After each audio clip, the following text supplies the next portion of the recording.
Eu sou o André Boff, sou metroviário demitido no ano de 2018, de maneira fraudulenta, junto com mais de 80 companheiros, e esse é o canal do Trans é Revolta.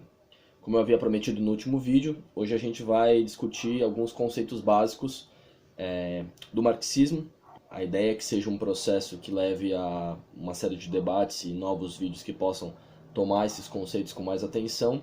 E hoje o tema é exploração do trabalho e mais-valia. A gente está hoje em dia numa sociedade que é tomada pelo debate da corrupção, que leva milhões e milhões de pessoas a refletir sobre a política, sobre esse eixo. Como o debate do marxismo tem sido alvo durante todas as últimas décadas aí, de um ataque feroz por parte, seja da academia, seja dos políticos tradicionais da burguesia de direita, um conceito fundamental do marxismo, que é não apenas do enorme interesse de todos os trabalhadores desse país e do mundo, como nos ajuda a entender profundamente como se dá a corrupção e como a corrupção é inerente ao regime capitalista, foi praticamente esquecido ou jogado de escanteio, sendo que hoje talvez se discute isso apenas dentro dos poucos círculos marxistas, das organizações, ou mesmo nas universidades,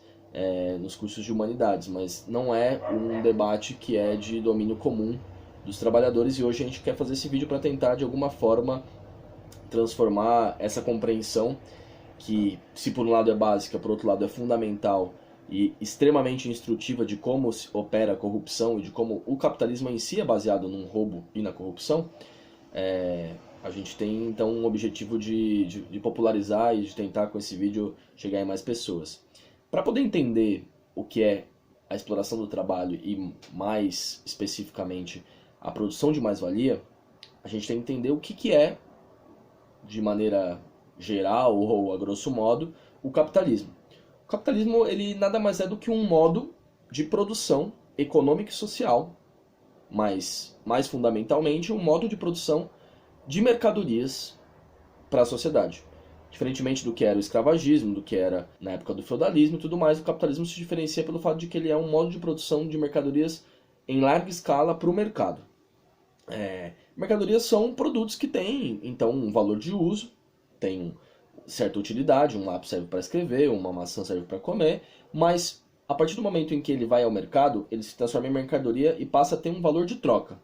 Esse valor de troca é inerente a qualquer mercadoria, e é importante frisar que nesse modo de produção, os meios de produção, ou seja, as terras, as fábricas, os instrumentos, as matérias-primas, elas são monopolizadas por uma classe, por um grupo de pessoas que formam uma classe que tem determinado papel nesse processo produtivo. E essa classe dominante no nosso sistema é a burguesia, né? São os grandes capitalistas, que são os donos de terra, os latifundiários, os donos de fábrica, os banqueiros e por aí vai. Por outro lado, se esses meios de produção são monopolizados, resta a enorme maioria da classe trabalhadora, que são aqueles que não possuem os meios de produção, alugar a sua força de trabalho em troca de um salário.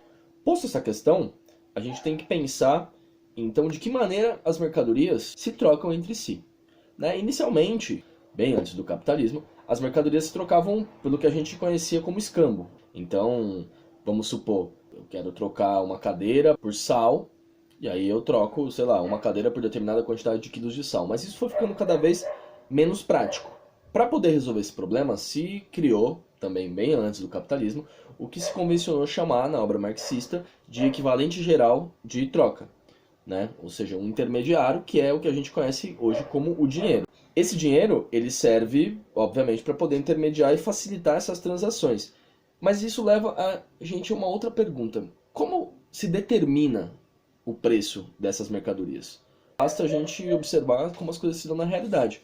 Quanto mais difícil é a produção de determinada mercadoria, maior vai ser o seu preço. Porque vai ser necessário uma maior quantidade de tempo de trabalho necessário para produzi-lo. Voltando ao exemplo da cadeira e do sal, eu tenho uma cadeira e quero trocar por determinada quantidade de sal. Suponhamos que a proporção seja de que por uma cadeira eu consigo 10 quilos de sal. Essa proporção acaba não sendo prática caso eu queira aumentar o número de cadeiras que eu quero trocar. Sei lá, eu quero trocar 10 cadeiras. Se eu fosse querer trocar 10 cadeiras pela quantidade equivalente de sal, eu teria que obter 100 quilos de sal. Isso acaba sendo pouco prático. Então, o que vai acontecer é que o dinheiro vai assumir essa transação. Então, se uma cadeira equivale a 10 quilos de sal, eu posso, então, pagar por uma cadeira R$10 e por 1 quilo de sal, R$1.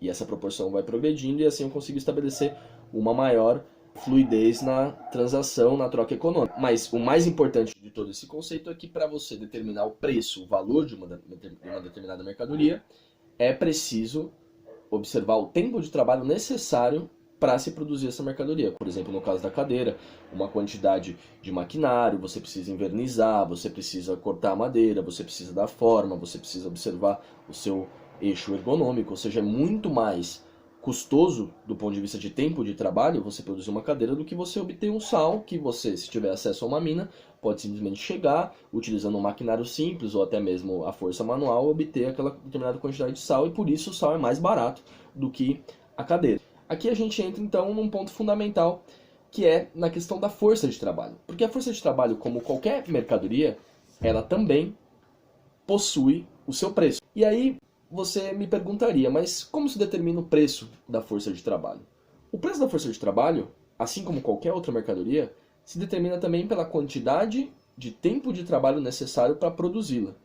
Ué, mas isso gera uma certa dúvida, porque afinal, como se determina a quantidade de tempo de trabalho necessária para produzir uma mercadoria que só existe na carne, no osso, na pele, nos músculos do ser humano, que é a força de trabalho. Para entender isso, vamos fazer lá um exercício. No fim do dia, depois de executar um trabalho, o trabalhador está extremamente cansado. Ele precisa se alimentar, ele precisa se vestir, ele precisa de algum lazer, ele precisa estudar.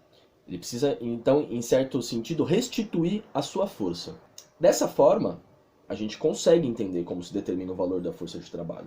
Porque o valor da força de trabalho é equivalente ao conjunto de valores dos bens e serviços necessários para restituir essas forças do trabalhador. Todos os valores daquilo que ele precisa para comer, para vestir, para estudar, para poder dormir, para ter a sua habitação, todos esses valores determinam então o custo, né, da força de trabalho, e é aquilo que a gente chama de o custo de reprodução da força de trabalho dentro do marxismo.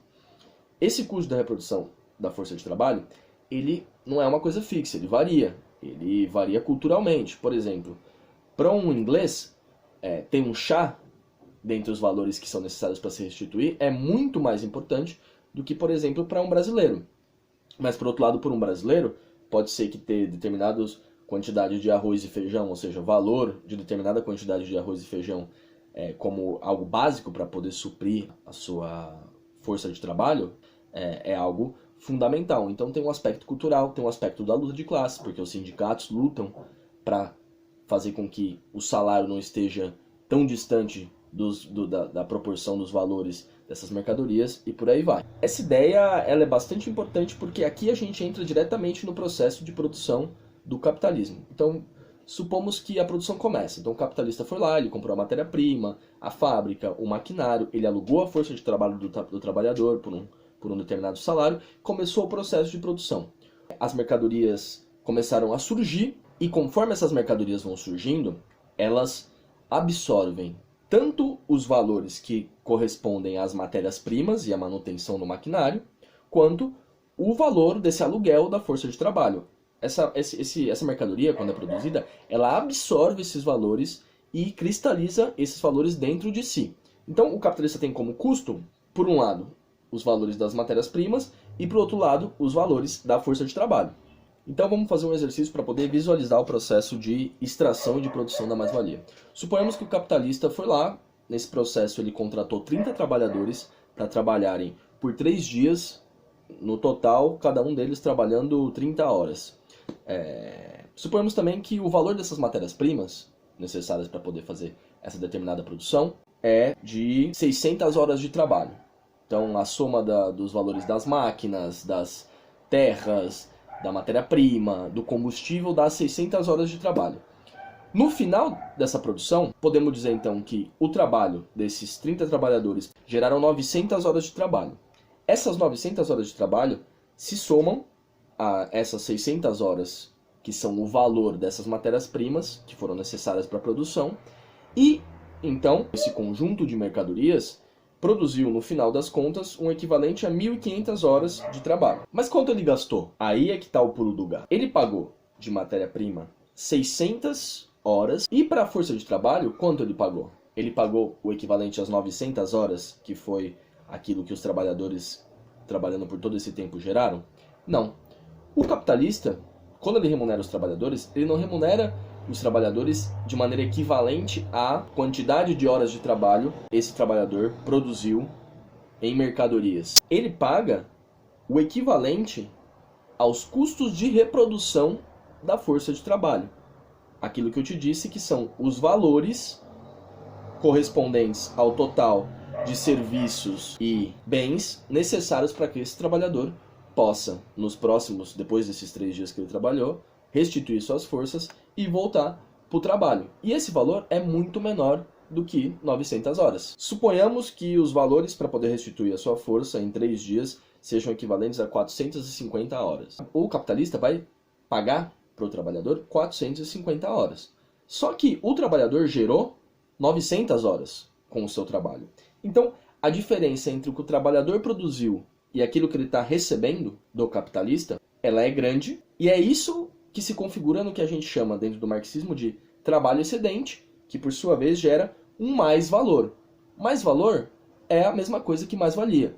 Mais-valia vem de uma palavra francesa, que é plus-value, né? E que tem, vamos dizer assim, um neologismo que aqui no Brasil a gente utiliza, mas a mais-valia consiste exatamente nisso, na diferença entre aquilo que o trabalhador gerou de trabalho excedente e pelo qual ele não recebeu nada. E, por outro lado, o quanto ele recebeu de salário, que não corresponde a quanto ele gerou, mas corresponde aos valores das mercadorias e serviços necessários para reconstituir a sua força.